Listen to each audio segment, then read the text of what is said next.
하겠습니다. 목회자 세계에 이런 말이 있더라고요. 저도 잘 몰랐는데 이제 은혜가 임하면 이제 목회자들이 이제 목회를 하면서 경험했던 이걸 이야기들인데 성경은 아니에요. 이제 은혜가 임하면 집도 논도 밭도 다 팔아서 하나님께 바치는 사람들이 있지만 자신의 성질머리를 뽑아서 바치는 사람은 드물다. 이런 좀 우스개 얘기가 있더라고요. 저는 근데 어느 정도 좀 공감이 가는 게 이게 무슨 말일까요? 이 말인즉 자신의 전 재산을 하나님께 바치는 것이 오려 쉽지 자기의 성품, 자기의 성격, 기질을 바꾸거나 변화시키는 것이 쉽다는 얘기입니까? 어렵다는 얘기입니까?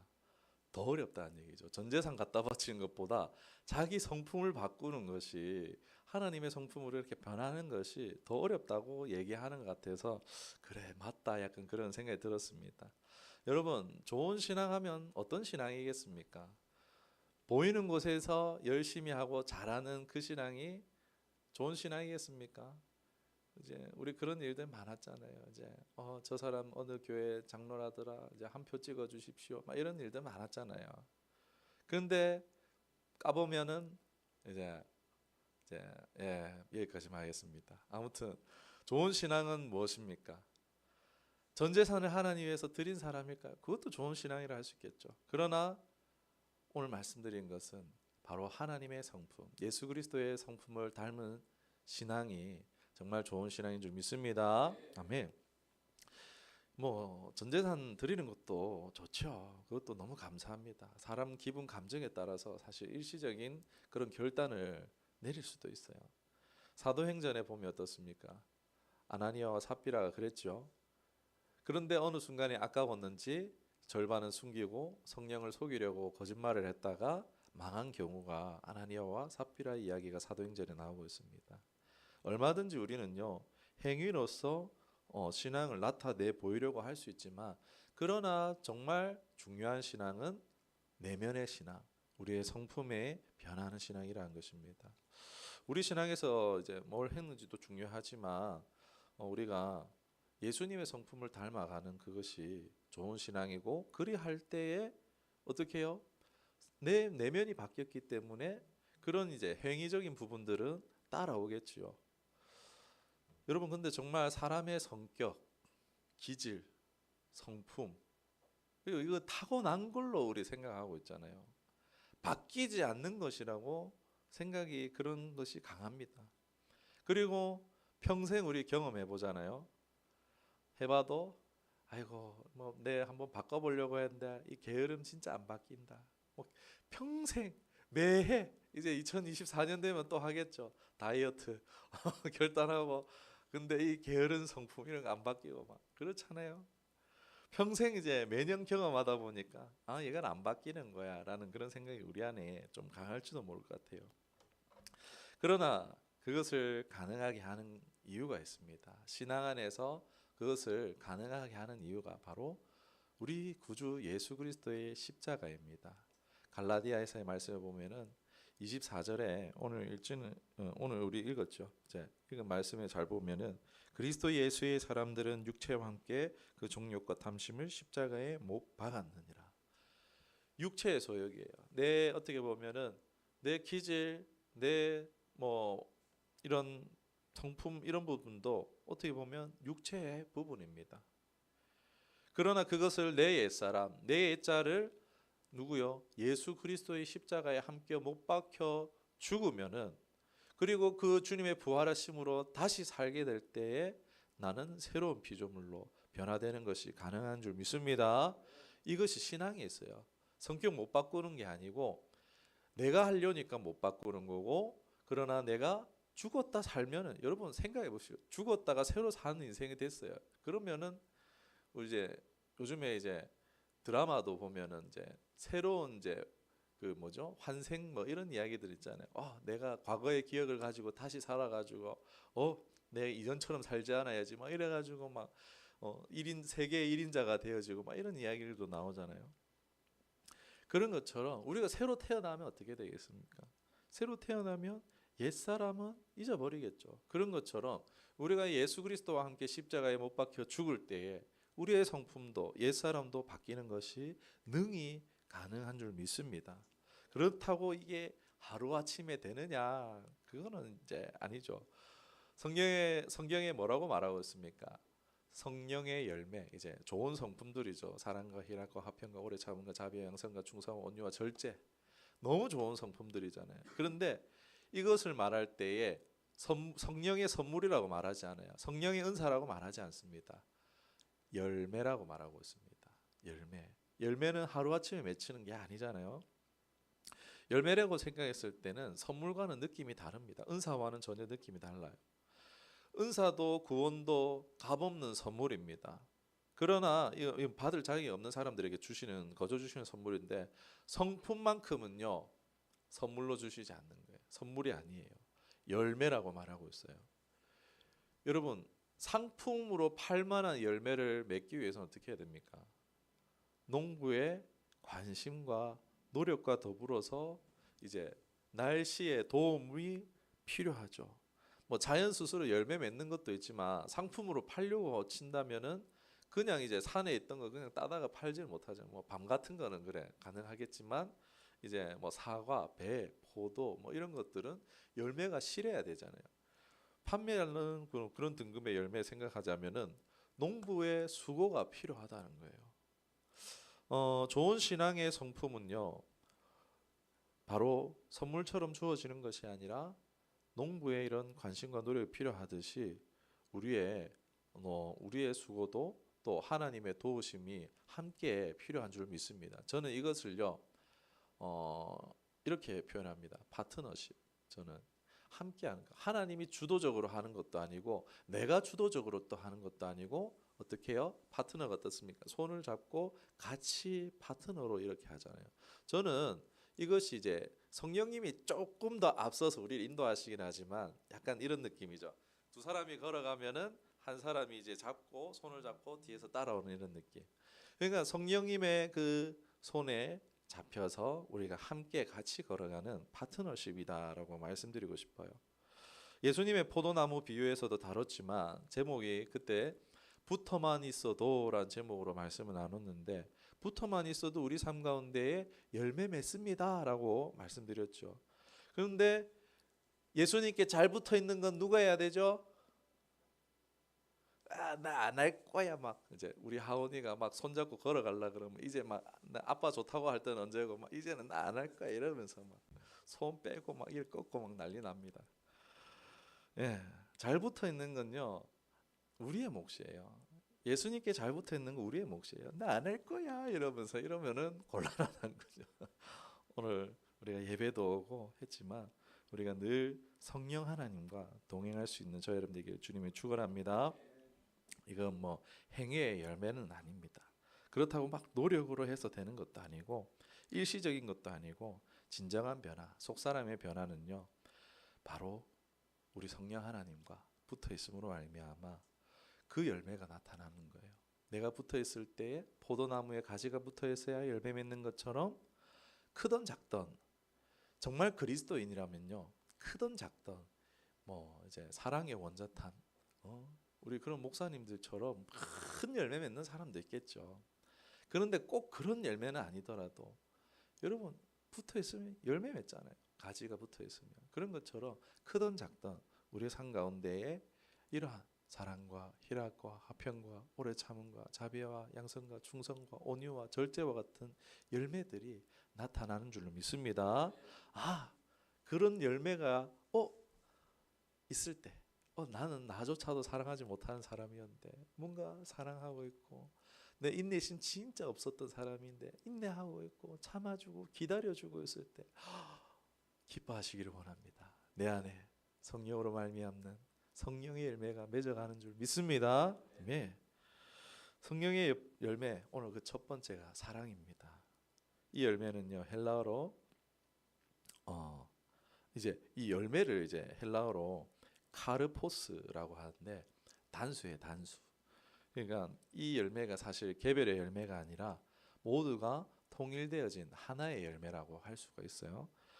결국 이제 사실 사랑의 열매에 다 포함되어진 집약되어진 거라고 할 수 있겠는데, 이 말 뜻은 또 어떻게 보면은 누구는 자비의 열매만 맺고 누구는 인내의 열매를 맺고 그렇게 하는 법이 없다라는 거예요. 다 같이 이 열매를 하나 안에서 맺혀간다라는 것입니다. 뭐 사랑은 많은데 불친절한다든지 절제를 사랑은 많은데 절제를 못한다든지 이런 일은 없다라는 거예요. 아무튼 이제 성령의 인도함을 받을 때 우리의 삶에 나타나는 특징입니다. 아가페, 카라, 에이레네, 마크로디미아, 크레스토스테스, 아가도시네, 피스티스, 프라이테스, 엔크라테이아. 우리의 인생의 열매에 맺어야 할 가장 중요한 열매, 바로 아가페의 열매라고 할 수 있습니다. 먼저 여러분, 사랑에 대해서 사랑 정의함 너무 복잡해요. 그냥 이제 오늘은 이제 생각해 보지 못했던 부분만 조금 나누도록 하겠습니다. 여러분, 사랑이 뭘까요? 이게 우리가 좀 바르게 이해할 필요 있어요. 사랑하면은 뭐죠? 사랑은 편지를 쓰는 건가요? 사랑은 아낌없이 주는 거, 이런 말들 많이 있죠. 고린도전서 13장에 보면은 이제 사랑에 대해서 또 표현해 놓기를 오래 참고 온유하며 자랑하지 않고 무례하지 않고 자기 유익을 묻지 않고 성내지 않고 참으며 견디며 등등등. 그런데 이 특성을 모아 보면은 어떤 특성을 가지고 있습니까? 이타적이죠. 자기 중심적이지 않아요. 이 말은요, 곧 상대방을 도구화하지 않는다는 거예요. 상대방을 나의 도구화 이용하려고 하는 것이 아니라는 거예요. 그리고 또 보면은 대부분이 견디거나 희생하에 대한 모습을 보여주고 있어요. 사랑이라는 것이. 그러니까 여러분, 여기서 생각해 봐야 될 것이, 사랑이라는 것이 보면요, 감정적인 부분이 있습니다. 그런데 감정적인 것보다 의지와 결단에 더 가깝다는 것을 우리가 오늘 한번 생각해 봤으면 좋겠어요. 사람이 하나님의 이 아버지의 사랑에 가장 가까운 것이, 이제 이 땅에서 하나님 아버지의 사랑을 알 수 있는 가장 가까운 것이, 근사치에 있는 것이 부모가 자녀를 사랑하는, 엄마가 아기를 사랑하는 그 사랑이, 그렇지 않겠습니까? 우리 지금 이제 웃으면 안 되는데 우리 이제 이영진 형제와 선양 자매가 아기가 나왔잖아요. 밤에 못 잡니다. 아기 울어서 2시간마다 우유 먹여야 돼요. 못 잡니다. 기저귀 갈아줘야 돼요. 못 잡니다. 가서 도와주고 싶은데, 이게 우유 먹이고 재우고 입히고 잠도 못 자고, 이 희생이잖아요. 그런데 희생 의지가 부모에게 있다는 거예요. 그냥 좋아하는 것을 끝나는 게 아니라, 이 아이가 나를 위해서 뭘 해준 것도 아닌데 그냥 무조건적으로 이 아이가 좋고, 그리고 이 아이를 위해서 내 희생을 결단하는 거. 이게 오히려 감정적인 것을 넘어서 사랑의 속성을 잘 대변해 주는 것이라고 할 수 있을 것 같아요. 그러니까 사랑은 어쩌면요, 의지와 결단, 그런 사랑은 용기라고 할 수 있을 것 같습니다. 여러분, 그러면 이제 좀 더 이제 구체적으로 생각해 보기 위해서, 사랑의 반대말이 뭘까요? 대부분의 사람들이 사랑의 반대는 미워하는 거 아닐까요? 라고 하는데, 그것도 맞긴 한데 부분적인 부분입니다. 제가 이 사랑은 의지와 결단이라는 부분을 말씀드렸을 때에 좀 더 정확하게 말하면요, 사랑의 반대말은 두려움입니다. 왜 그러느냐? 아까 전에 이제 감정적인 부분들은 당연한 거고, 희생에 대한 결단이 있어야 돼요. 희생에 대한 의지가 있어야 돼요. 그런데 생각해 보십시오. 스토커가 그런 희생의 의지가 있습니까? 감정은 막 누구보다 뜨거울 줄 모르겠죠. 그러나 스토커가 그 사람에 대해서 희생하고자 하는 그런 게 있습니까? 아니에요. 무슨 얘기를 들으느냐? 사랑의 반대말은 두려움으로써 내가 희생하고자 하는 것을 두려워한다라는 거예요. 희생하는 것을 두려워할 때 그것은 사랑이 아니다. 세상적인 사랑과 성경이 말하는 사랑에 대해서 정확하게 구분할 수 있는 부분이 이 부분입니다. 그렇잖아요. 내가 사랑을 표현했는데 거절당하면 어떡하지? 내가 사랑을 표현했는데 손해를 보면 어떡하지? 셈하는 거죠. 그런데 그것이 두려움이라는 거예요. 사랑의 반대말은 내가 해줬다가 잘못되면 어떻게 하지? 라는 이 두려움이 있을 때에 바른 사랑을 할 수 없다는 것입니다. 요한 1서 4장 18절의 말씀을 제가 읽어드리도록 하겠습니다. 요한 1서 4장 18절 사랑 안에 두려움이 없고 온전한 사랑이 두려움을 내쫓나니 두려움에는 형벌이 있음이라 두려워하는 자는 사랑 안에서 온전히 이루지 못하였느니라. 아멘이십니까? 저는 이 말이 무슨 말인지 몰랐어요. 그런데 성경이 분명히 얘기합니다. 사랑의 반대말은 두려움이라고. 사랑하면 두려움을 내어 쫓는다라고요. 사랑할 때에 우리 자녀를 키울 때도 사랑할 때 이 자녀를 위해서 내 아이가 아프면 어떻습니까? 우리 사랑의 헌금에도 나왔잖아요. 아이가 아프고 질병이 있어요. 불치병이에요. 그런데도 어떻게 해요? 그 수십 년을 살아온 모든 전 재산을 어떻게 해요? 아이를 위해서 다 쏟아붓잖아요. 이 아이가 수술을 수억에 들어가서 수술을 하고 치료비가 들어가고 해도 정상 사람처럼 살 것을 생각할 수도 기대할 수도 없는데도 불구하고 온 일생을 어떻게 해요? 아이를 위해서 다 쏟아붓잖아요. 두려움이 없는 거예요. 내가 이 아이를 위해서 손해보거나 죽는 것에 대한 두려움이 없기 때문에 그것이 진짜 사랑이라는 것입니다. 안 되면 어떡하나, 상처 입으면 어떡하나, 손해볼 것을 걱정하는 것. 그것은 세상의 사랑입니다. 세상이 말하는 감정적인 사랑 이런 것과 다름없죠. 사랑한다고 하면서 자기를 위하는 이기심이나 미워하거나 표현하지 않는 것은요, 다 사랑이 아닙니다. 그러한 의미로 말씀드렸을 때 세상적인 사랑은 사랑이 아니라는 거예요.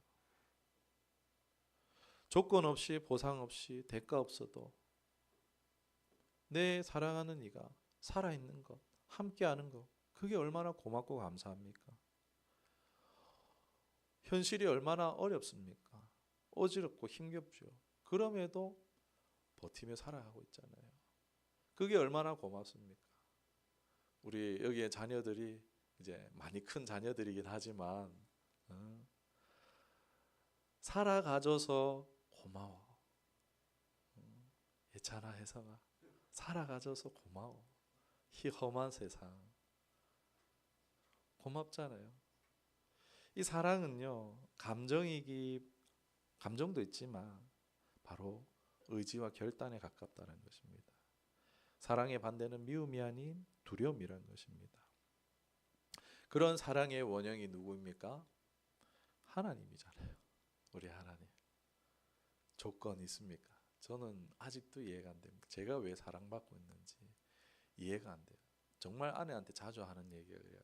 나는 이해가 안 된다. 내가 왜 이렇게 사랑받고 사는지 이해가 안 된다라고. 조건도 없어요. 그리고 하나님 손해보잖아요. 속아주잖아요. 그런 하나님은 그런 생각 셈이 없으세요. 가장 귀한 아들 독생자까지도 내어주시는 그 사랑. 우리는 애기 한 1년 못 키워서 애기 갖다 버리는 부모도 있잖아요. 너무 힘들어가지고 막 생활고에 힘들다고. 그런 부모도 있어요. 순간은 이랬다가 이게 우리예요. 사람이에요. 그런데 하나님은 끝까지 사랑하세요. 끝까지. 부부관계도 어떻습니까? 사랑하니까 부부가 됐는데 애매기니까 말 안 듣고 애매기고 이러니까 어떻게 합니까? 뭐 점차 이제 의리로 정으로 살다가 의리도 정도 떨어지면 어떻게 해요? 안 좋은 선택을 하잖아요. 가족끼리 왜 이래 뭐 이런 이제 그런 말들도 있고. 신앙도 그래요. 우리 순수하게 기쁨으로 자원해서 시작했다가 어느 순간 뭐 기쁨이 없고 즐거움이 없는 신앙을 경험하기도 합니다. 점점 신앙이 무겁고 부담이 되는 것을 경험합니다. 갈라디아서 3장 3절에 이렇게 얘기해요. 성령으로 시작했다가 육체로 마치려 하느냐. 우리의 몸이 원하는 대로 세상 반응하며 끌려 살도록 하려고 합니다. 그러나 성령의 욕구가 우리 안에 생길 때에 말씀대로 살고 싶어져요. 성령의 욕구, 바로 성령의 열매인 사랑도 마찬가지입니다. 하나님이 우리 안에 이 하나님의 형상이라 그러잖아요. 하나님의 성품, 공유적 속성과 비공유적 속성 지난주에 나눴었는데 공유적 속성이에요. 이게 이 씨앗을 우리 안에 주셨던 거예요. 그러니까 처음에는 분명 사랑이 있어요. 아기를 처음 봤을 때 엄마의 그 사랑이 있고, 남자와 여자가 만났을 때 그 처음에 사랑이 있어요. 그런데 그걸 육으로 하려고 하니까 지속이 안 되는 거예요. 쉬 갈등을 경험합니다.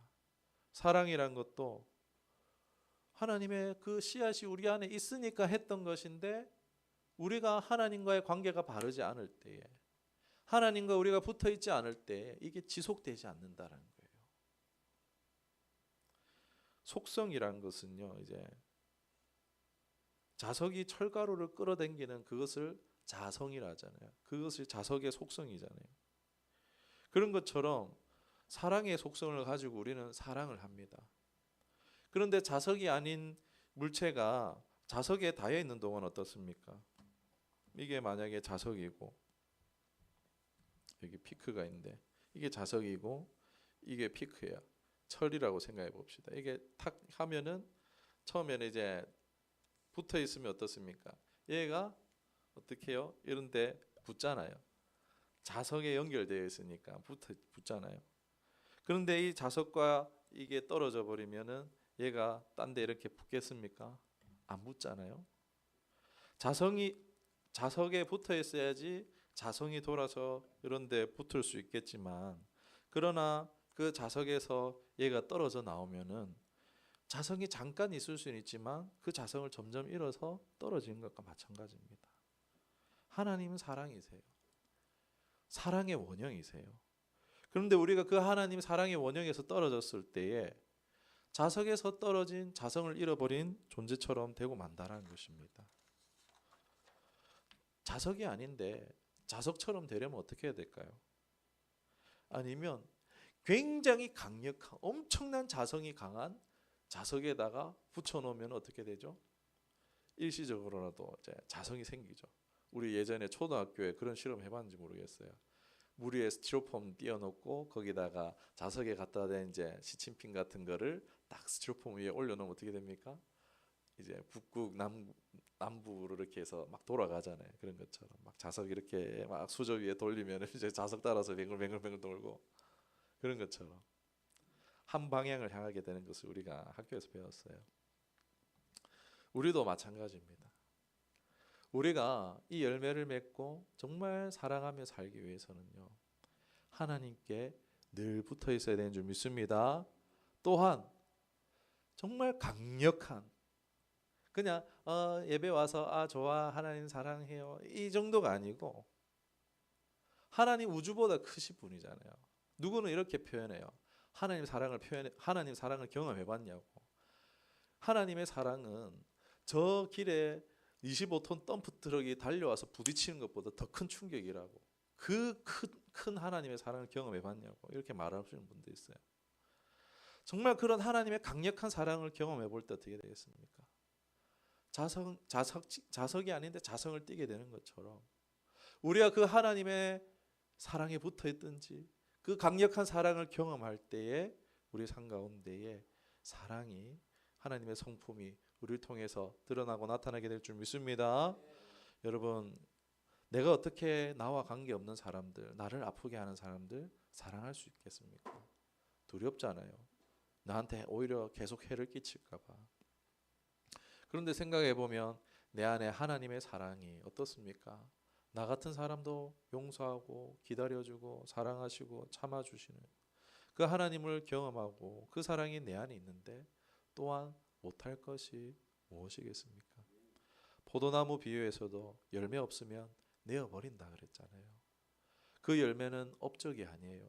뭐 선교지에 교회를 몇 개 짓고 그런 것도 귀중하지만, 전도의 열매 그것도 귀중하지만, 그 열매는요 성령의 열매, 이 성품의 열매라고 할 수 있습니다. 자식이 부모를 닮지 않고 그 자식이 자식이라 할 수 있겠습니까? 그 형제라고 할 수 있겠습니까? 평생 신앙을 하고도 그 안에 예수님의 성품을 닮은 그 모습이 하나도 없는데 어떻게 그 사람이 하나님 나라에 어울리는 사람이라고 할 수 있겠습니까? 이해가 안 되는 거죠. 교회 안에 평생을 신앙했는데 속이고 빼앗고 욕하고 이런 사람들이 직분자 자리에 앉아 있는 경우도 있어요. 덕이 안 되잖아요. 정말 그 사람들이 신앙을 했는가? 그거는 검증할 필요가 있는 거죠. 우리가 하나님 나라 들어갈 때에 가져가야 할 열매가 바로 무엇이겠습니까? 그 중에 가장 특상품의 열매, 가장 좋은 열매는 사랑의 열매인 줄 믿습니다. 아멘. 오늘 말씀을 통해서 이 사랑은 의지며 결단인 것을 우리가 배웠습니다. 사랑스러워서 사랑하는 것이 아니라 사랑하기로 결단하는 것입니다. 내 배우자니까 사랑하는 거예요. 내 자녀이니까 사랑하는 거예요. 내 부모이니까 사랑하는 거예요. 이유가 조건이 있으면 안 돼요. 그리고 우리가 주님의 피로 값주고 산 성도이니까 사랑하는 거예요. 그냥 저런 눈에 보이는 사람이야 라고 보는 것이 아니라 예수님의 피로 값주고 산 성도라고 보면서 그 이유로 사랑할 수 있는 줄 믿습니다. 이웃도 마찬가지죠. 선한 사마리아 이야기에서 누가 저 사람의 이웃이냐? 우리가 이웃을 사랑할 수 있는 것도 예수님이 저는 선한 사마리아 이야기처럼 저렇게 사랑하라라고 우리에게 말씀하셨기 때문에 저 사람이 내 이웃이야라고 여길 때 우리가 사랑할 수 있는 줄 믿습니다. 사랑하기로 결단하십시다. 이를 가능할 수 있는 것은 하나님과의 나와의 관계입니다. 은혜 가운데 머물 때, 하나님의 강력한 사랑을 경험할 때 우리는 이 사랑의 열매 맺는 것이 가능해집니다. 잘 붙어 있으십시다. 성령 하나님을 모시고 동행하는, 의지하는 삶 살아가십시다. 이걸 정말 기뻐하십니다. 하나님께서. 저는 이제 끝났습니다. 이제 정리할 거예요. 저는 이걸 정말 기뻐하신다고 생각해요. 그리고 하나님이 이걸 통해서 축복하신다고 저는 분명히 믿습니다. 저는 아무것도 안 하고 그냥 하나님 사랑하려고 하고, 교회 사랑하려고 그러고, 아내 사랑하려고 하고, 자녀 사랑하려고 하고, 사랑만 하고 살아도 시간이 부족하잖아요. 그런데 그것만으로도 너무 행복한데 거기에 하나님이 축복 주시는 것 같아요. 사랑 없는 세상에 사랑하는 그 사람, 하나님이 얼마나 마음을 시원하게 하시겠습니까? 하나님의 그 완전한 사랑을 날마다 깨닫고 명품 사랑하는 사랑의 사람들이 되기를, 사랑의 열매 가득한 삶 되시기를 주님으로 축원합니다. 기도하겠습니다.